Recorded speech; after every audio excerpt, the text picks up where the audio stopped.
Bonjour à toutes et à tous. Je suis Anne Barthélémy, audiodescriptrice au sein de l'association Accès Culture. Je vous propose aujourd'hui de découvrir par une visite descriptive le théâtre Le Cratère, scène nationale à Alès. Situé en centre-ville, au croisement des rues Edgar Quinet et Louis Blanc, entre la médiathèque et le tribunal, le théâtre donne de plein pied sur une grande esplanade. Au loin, on entend d'ailleurs la rumeur de la ville, la circulation, les passants et la fontaine de la place.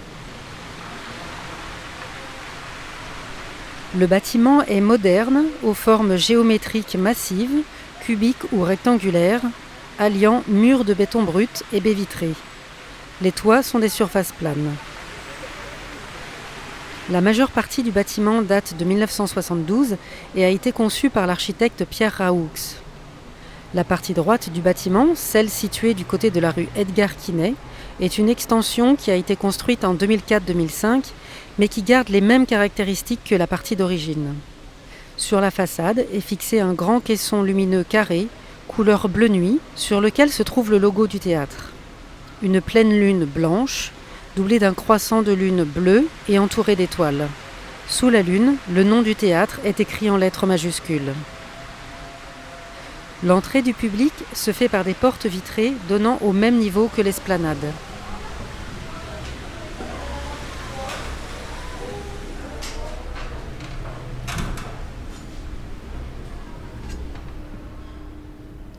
Le hall est spacieux, sobre et dégagé.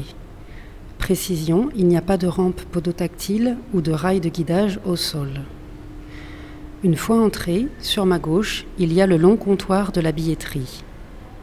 À droite, face à la billetterie, il y a un petit jardin intérieur fermé par des baies vitrées. On peut en faire le tour par un couloir qui sert parfois d'espace d'exposition. En avançant de quelques mètres dans le hall, à gauche, on trouve 2 escaliers de 21 marches qui conduisent à l'étage des balcons ou un escalier de 19 marches qui mène au sous-sol pour accéder aux commodités. Toujours dans le hall, mais un peu plus loin sur la gauche, dans le prolongement de ce groupe d'escaliers, se trouvent des toilettes adaptées pour personnes handicapées. À droite, face à ces escaliers, il y a le bar, avec un comptoir formant un angle pour boire un verre et manger avant ou après les spectacles. En avançant jusqu'au bout du hall, on se retrouve devant la porte de la grande salle, qui compte 880 places. À quelques mètres à gauche de cette porte, se trouve la seconde porte d'accès à cette salle. J'ouvre les doubles portes qui servent de sas d'insonorisation entre le hall et la salle.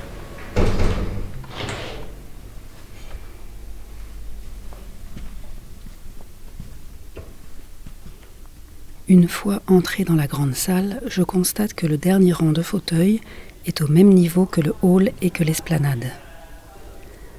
La cabine de régie des techniciens son et des techniciens lumière se trouve contre le mur du fond, entre les 2 portes d'accès.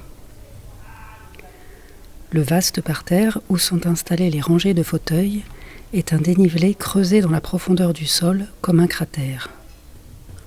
C'est entre autres cette configuration qui a donné son nom à ce théâtre. Mais le nom est bien sûr également lié au passé minier de la ville et il fait aussi référence au bouillonnement culturel du lieu. L'aménagement de la grande salle est sobre et moderne.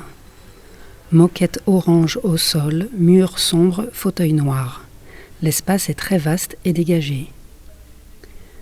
2/3 des places occupent le parterre qui descend vers la scène, tandis que le reste des fauteuils est réparti dans des balcons à l'étage. La scène est surélevée d'1 mètre par rapport au premier rang. Elle est très grande, 22 mètres de large sur 25 mètres de profondeur. Elle est recouverte d'un tapis de caoutchouc noir qu'on appelle tapis de danse. La hauteur sous plafond est aussi très imposante, 18 mètres. Des rideaux noirs, qu'on appelle les pendrillons, cachent les murs autour de la scène. Je remarque de nombreuses perches, de longues tiges métalliques horizontales, situées au-dessus de la scène, juste sous le plafond, ce que l'on appelle le ciel du théâtre, on dit aussi sous les cintres ou sous le gril. Ces perches servent à la technique pour fixer les éclairages et positionner les pendrillons, mais elles servent aussi à actionner divers accessoires selon les besoins des spectacles. Par exemple, fixer des éléments de décor, déverser des pluies de paillettes ou suspendre des agrès pour des acrobates. Ce que l'on entend au loin, ce sont les bruits de la maintenance scénique. À chaque début de saison, l'équipe des techniciens s'installe sur la grande scène. C'est le moment où l'ensemble des équipements est entièrement nettoyé et vérifié afin de s'assurer que tout fonctionne correctement pour la saison à venir. Par exemple, les spots d'éclairage ont tous été décrochés, ils sont alignés sur des chariots à roulettes, ils seront passés à la soufflerie pour dépoussiérage, câbles et ampoules seront contrôlés et changés si besoin.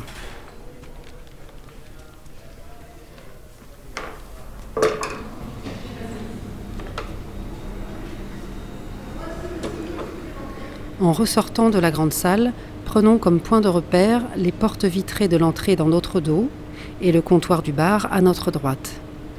En longeant ce comptoir, on bifurque vers la droite, c'est-à-dire vers la partie récente du bâtiment. Le long du bar et un peu plus loin le long des baies vitrées se trouvent de nombreuses tables et chaises pour boire un verre ou manger. Un trajet en forme de L nous fait ensuite tourner à gauche pour atteindre un escalier de 19 marches menant en sous-sol.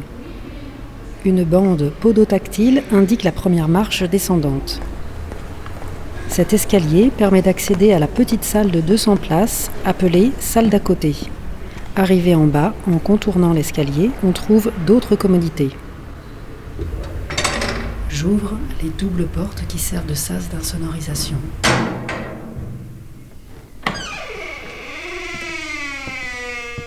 Une fois entré dans la petite salle, je constate que le sol est en parquet. En avançant de quelques mètres, nous arrivons au bord de la scène qui est au même niveau que le sol. Recouverte d'un tapis de caoutchouc noir, la scène est plus petite, 10 mètres de large sur 12 mètres de profondeur. La hauteur sous plafond est aussi plus modeste, 6 mètres. Selon les besoins des spectacles, les murs autour de la scène sont cachés ou non par les pendrillons. Face à la scène se trouvent 10 rangs de gradins. Murs sombres, fauteuils noirs. Selon les spectacles, ces gradins peuvent être rétractables contre le mur du fond. Le premier rang de spectateurs est au même niveau que la scène. Après le dernier rang se trouve la table de régie des techniciens.